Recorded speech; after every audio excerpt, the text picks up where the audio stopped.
This is the heartbeat of human services, a peek into the inspiring stories of our community and all things DHS. Join us. Hey everybody, I'm your host Janice Slagle for the podcast, The Heartbeat of Human Services. And April is Child Abuse Prevention Month. And so today we are bringing a topic to you that we think will be really interesting. As you may or may not know, we have a 24-hour CPS hotline that people can call when they are concerned about a child in the community. And so today my guests are Erin Gillespie, who is a program director over in the emergency units, right? Am I saying it right, Erin? Yes, I'm the program director over the emergency response division. Awesome. And then also Cathy Magdaleno, who is a supervisor in our CPS hotline phone room. Is that right, Cathy? That's correct. Did I say it all right? You did. You got it. Okay, awesome. So the CPS hotline really is an amazing thing. 24 hours a day, there is a number people can call, right, you guys? And it's 661-631-6011. And so give me an idea or an example. What happens when someone calls that number, Cathy? You want to take this one? What happens if I call that number? I can take this one. So, okay. like you mentioned, the hotline is manned 24 hours a day, 7 days a week, 8 to 5, Monday through Friday. We have currently 11 social workers here that take the phone calls. And then after hours, it would be an on-call worker that would take the phone call. So if somebody calls on Saturday night, there's somebody's going to take that call, right? Yes. And it won't be a live person answering the phone at that point. It would be, you would leave a message, but then it goes directly to the on-call person and they would give a call right back to take a referral. Okay. So let's say I call the number and I, during 8 to 5, does someone answer or does it give you a little, here's what to do kind of thing? What happens? Yes, you're prompted. There are some prompts. And okay. so, typically, you would press one and then 2. Okay. And then you're sent to a social worker. Okay. So a live person, right? A live person, okay. Correct. And so a social worker would answer the phone and they would start taking the referral. Initially, they'll gather information, then your name and number, and then the pertinent information for the family. And so, like, somebody calling may not, like, we're social workers, or I'm not anymore, but I have been a social worker. And so I know kind of what you want to know, but people calling, probably they're like scared a little, maybe they're not sure. So the social worker that answers the phone is going to prompt them by saying, what is your concern or something like that, right? Do they do that? Correct. Yes. Okay. We walk them through the phone call entirely. So we kind of lead the phone call so that we are getting all the pertinent information that we need, as well as keeping it in order and making sure to keep it on what our current concerns for the family are. So like you would say, what is your concern? And they would kind of tell you what they are concerned about. And then maybe the caller would share where they live maybe, or some area of town or where this person is and that kind of thing, right? So do we need to know that? Yes. Yeah. Yes. Okay. Yeah. So we start the call by taking that information, all of the family demographic information. Right. So that we have that information. So it's always really important and really helpful to have that information ready when a reporting party calls into the phone room. And some people that call are mandated and others aren't, right? Is that right? So if they are a mandated reporter, like a teacher, for instance, have to say, I'm a mandated reporter, or do they not really have to say that? They do, but our social workers will also ask. Oh, they ask. Okay. Reporter. All right. So they call in and they say, hi, my name is Jana, and I'm concerned about this child. I'm a teacher at wherever. And then they sort of say the child has been coming to school with whatever their concern is, right? And then what happens next? So we are going to ask lots of questions. We want to gather as much information as we possibly can. Gathering that information makes the difference between how we respond, how quickly we respond out to investigate a referral, or if we respond at all. So the more information, the better. We always appreciate people having patience with us because, like I said, we do have a lot of questions, but it's just very important to decipher how quickly we should be responding to this, or if it meets the criteria for abuse or neglect at all. Yeah, that's a good thing to talk about. So we talked about that in our little pre-chat here. Sometimes if someone would call and say, so-and-so is not showing up for school, is that a investigatable thing for us? We do not investigate truancy. Okay. So do we refer that to somebody else when those kind of calls come in? We actually do. So we have a community, we have a partnership with the Differential Response Program that is ran through the Kern County Superintendent of Schools Network for Children. And so there are a lot of times that phone calls come into the hotline and it don't necessarily meet the allegations of abuse or neglect, but doesn't mean that the family doesn't or wouldn't benefit from having some type of services within their home. And so what we do is determine whether this meets the criteria to go over to the differential response program. And so that is called a Path 1 referral. And so we'll send it to differential response, and based on the district of the area that the child resides in, one of the community partners will go out to the home and knock on the door and just say, I'm with the differential response program and we just wanted to talk to you about all the different services that our agency provides and see if that would benefit your family. That's good. And then the family has the opportunity to voluntarily sign up for the program or say, no, thank you. We would not benefit. But truancies is one of those things that we don't necessarily go out on unless the school district has more information to go with that says that the child, may be abused or neglected. But we do want the differential response program to go out, offer the family services, and maybe it's some counseling services that the child may benefit from. Maybe it's a parenting education program that the parent might benefit from, and the differential response case managers would be able to assist the parents in getting those services. That's awesome. So when the calls come in that aren't what we might investigate, then we follow up with differential response so that at least that family's getting some connectivity there. If there could be so many reasons a kid isn't going to school. Gosh, it could just be so many things. So I think that's great. The differential response is a partner and they are assigned geographically. So if you live in Oildale, there's going to be a different group than if you live in Ridgecrest, right? Is that what you... Right. That is correct. And so, the differential response program offers services in all of Kern County. Okay. That's awesome. So, the whole goal of the CPS hotline is to be a resource when a child is being abused or neglected. And you all are guided by the Welfare and Institutions Code too. Is that right? Is that kind of what? Correct. The Penal Code and the Welfare and Institutions Code guide whether it meets the definition of child abuse or neglect. Okay. And so we also utilize a tool called structured decision making in our hotline tool. And the social workers are trained and well versed in utilizing that tool as a resource to help determine whether the allegations meet the definitions of abuse or neglect. And then that tool will also help guide the response time and whether we are going to go out as an immediate referral, which is within 24 hours, an expedite, which means we'll be out within 5 days, or a 10-day response. Okay. So when you decide it's an immediate referral, is that based on what is that based on? So that is going to be based on the severity of the allegation. Okay. And so the risk to the child kind of like, so the Absolutely. younger, I would guess the younger the child, the more risk there is, right? Sometimes. Yes. And I mean, that is definitely going to be dependent upon what the allegation is saying. Okay. Right.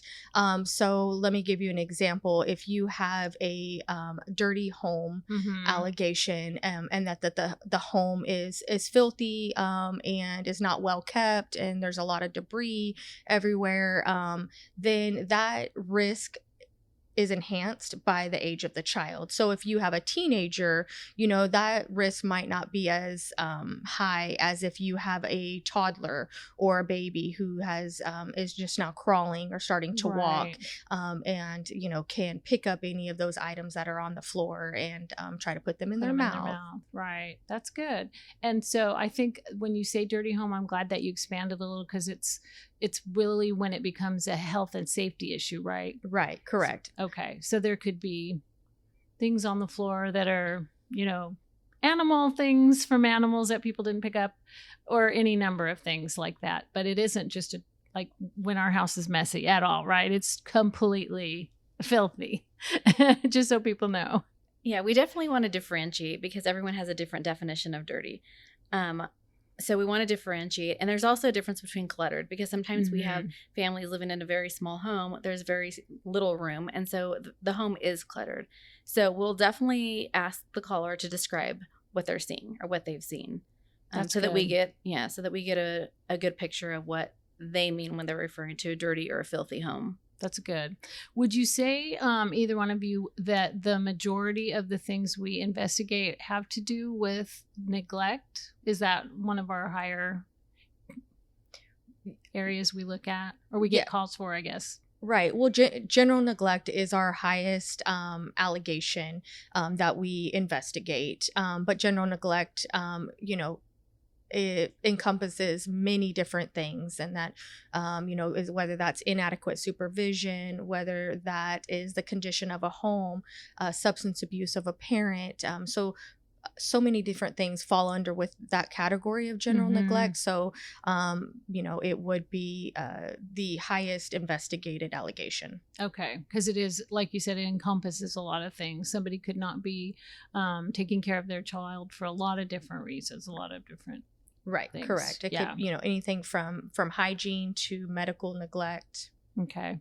So, is there, what are some of the things people call us about or call the phone room and they're not, like we talked about truancy. Is there another high one that you get calls for that is not necessarily abuse or neglect?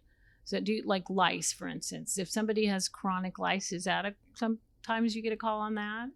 We do get a lot of calls in regards to lice. However, you would have to tie that to how that's a health and safety factor, right, to the child. So if it's just a lice issue, then we are going to send that to our differential response program to go out and maybe assist the family, provide them with some lice kits or some education.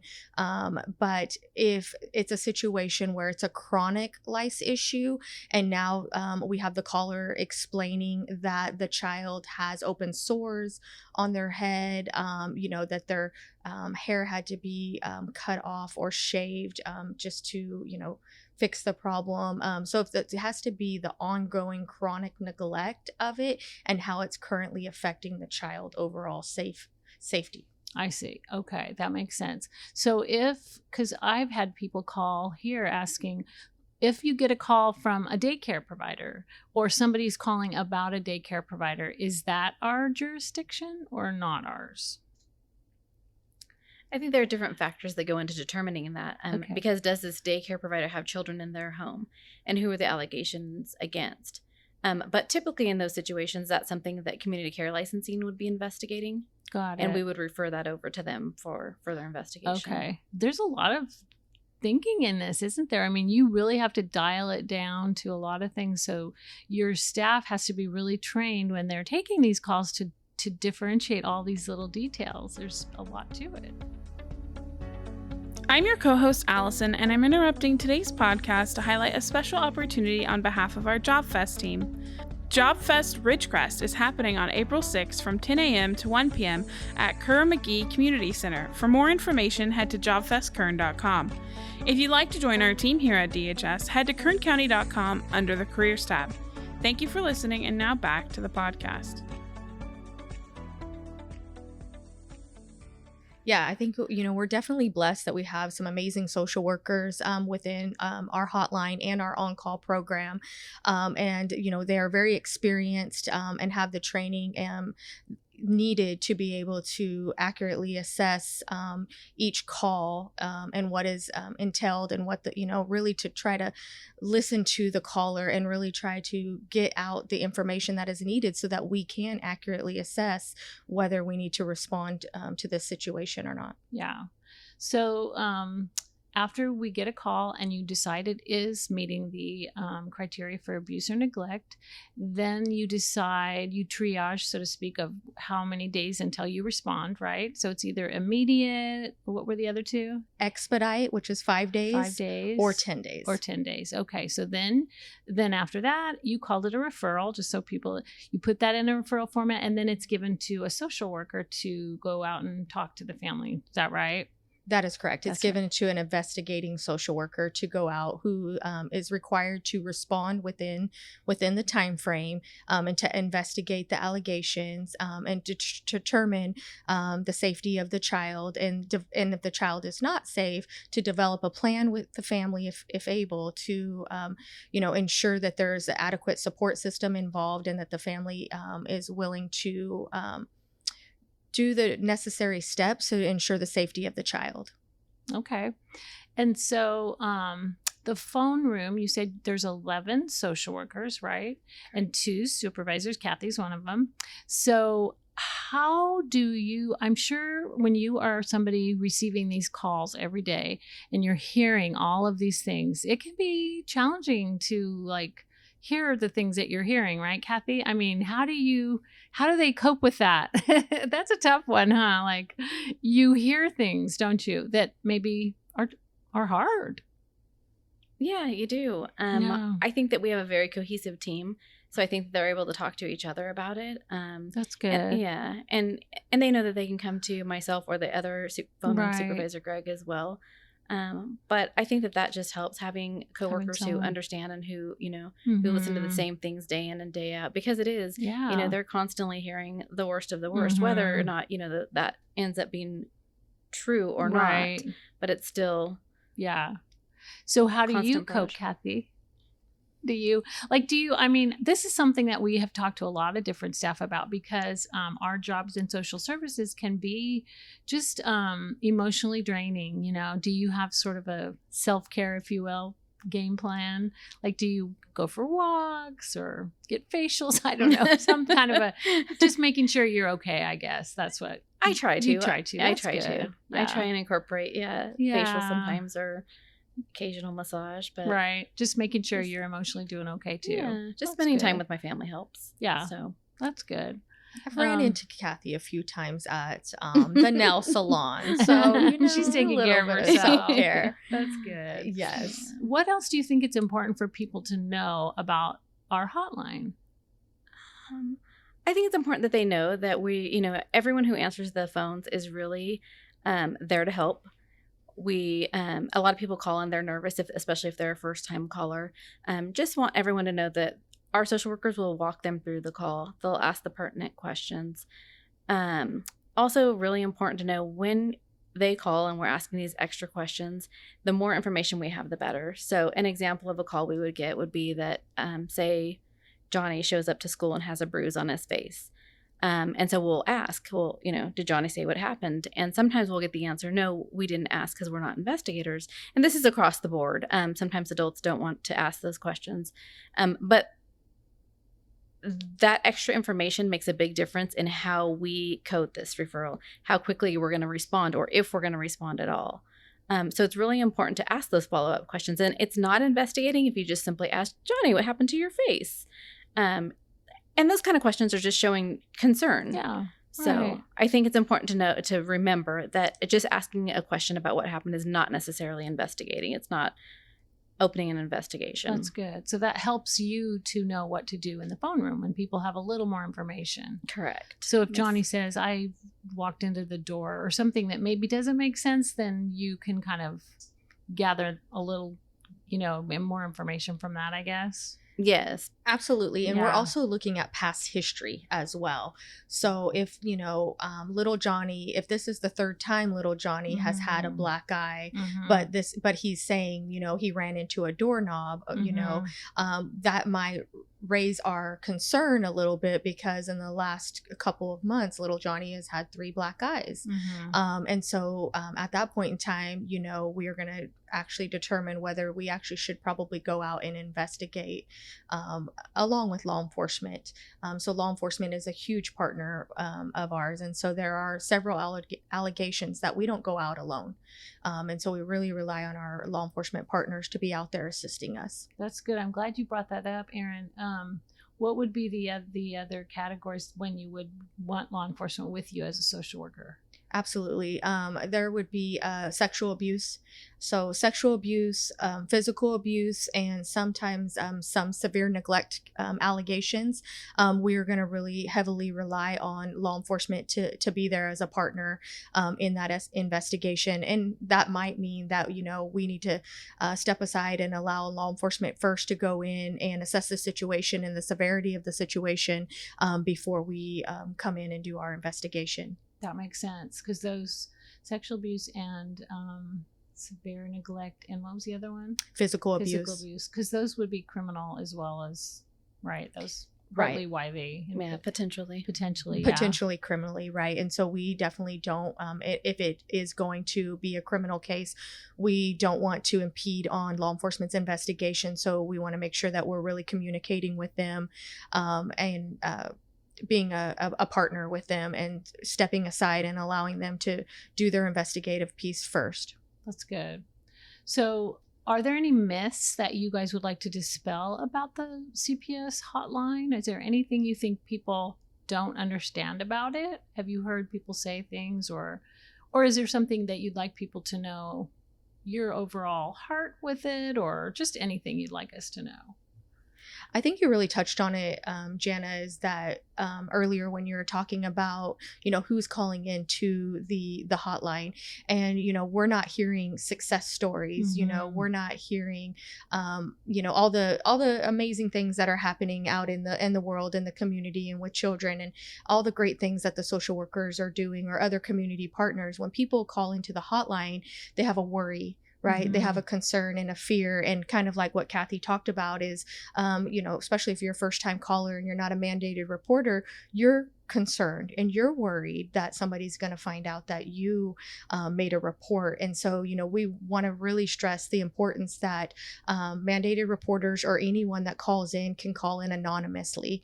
Not mandated reporters, but anybody else in the community that calls in a report, they do not have to provide their name or their phone number. And so it's very important, because it's a struggle, and it's hard for families when they finally get the courage to say, you know what, somebody needs to go out and check on this child. But they also are afraid for their own safety sometimes in regards to that. So callers can be anonymous. That's a good point to bring up, because sometimes I've read stories about things that have happened with children, and they knew something wasn't right, and yet they were afraid to call. So if you do see something, it's important to say something, right? It's really important.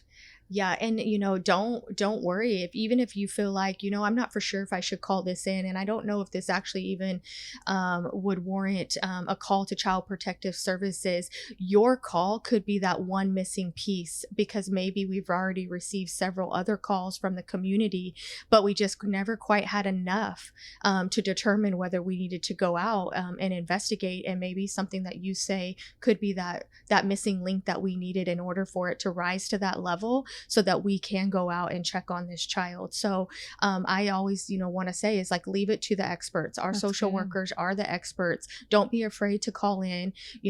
They're trained, and so they will be able to utilize the resources and tools and our system to determine if a response is needed or not. That's so helpful. So don't be afraid to call, and they are the experts, and they will let you know if it is abuse, or if it is something we will investigate or not. So another thing I wanted to ask you about is, after someone calls, do we let them know what happened? Well, if they are a mandated reporter, then they at the end of an investigation, they will receive a letter, whether it's something that we went out on, it rose to the level for us to go out on, or if it didn't, they'll receive what we call a mandated reporter letter, and it will let them know what the disposition. So was it found true? Was it not? But that would be the extent of the information that they would receive. If you are not a mandated reporter, you at that point in time, because confidentiality is essential, right? So they're not going to be provided any further information. That's good to know. So if you're a mandated reporter, you would get a letter saying only, if we investigate it or not. But if you're just anonymous, you wouldn't be notified. So people don't have that expectation of, well, I called, what happened, right? Right. So that's good to know. But it's important for people who don't know about the hotline, I think, to know about it, to know that it's here in Kern County, that it's 24/7. And if you really do have concerns about a child, to call that number. Is there a different number in different parts of our county, or is it all 661-631-6011? Does that work for just about everywhere? That works for everywhere. Okay, yes. Awesome. And then we have information on our website too at www.kcdhs.org, and you can search CPS or child protection, and that'll give you information. Can people fill out a report online, or do they have to speak to a person? Per mandated reporting requirements, they have to call and give a verbal report, and then follow up with a suspected child abuse report, the written form, within 36 hours of that time. Okay. It's just really important that they call, because again, we ask a lot of questions. We needed as many details as we can get. Right. So do people ever send in an online kind of a thing and that's it? Does that happen sometimes? Well, what does happen sometimes is that we will get an anonymous letter or an anonymous email, or an email that is sent to randomly to another employee within the agency, sometimes to the director's office. And then so that information gets forwarded over to the hotline. So that way, if there is any identifying information or a phone number or an email address, we'll follow up with that reporter, and just to try to get some more information and see if they what their worries are. A lot of times it's very rare that happens, but it's usually because they're scared to call in. Yeah, that makes sense. So it's better to call so that you can talk through with them what's going on. Do you ever get this is probably a weird question, but I've seen a TikTok thing where somebody was being abused in the background and then that came in. Has that ever happened here? We do get calls. People will see things on social media and they'll call in to report it.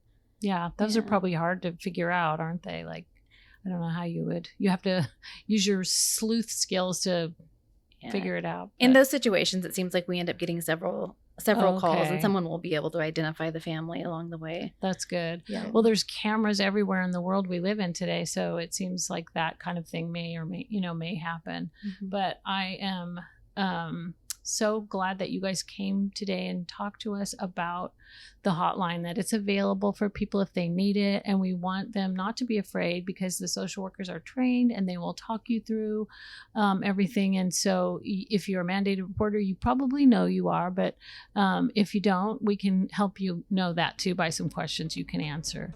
So thank you both for being here today. And we hope this information is helpful during Child Abuse Prevention Month. I'm your co-host Paola Hernandez, and welcome to today's Mindful Minute, where we will be talking about decluttering. Taking a mindful minute or hour can look like anything, and I don't know about you guys, but for me, sometimes that means decluttering my home. Whether that's donating clothes, furniture, or just a good old spring cleaning. Even studies show decluttering can help relieve stress. Probably because you don't have the looming doom of having to go through your pile of clothes to find that one comfy top you wear, or the corner of your room with random junk all over your dresser. So start small or start big and get to decluttering. This has been your Mindful Minute. Thank you for joining us for the Heartbeat of Human Services podcast today. We hope you'll join us next time.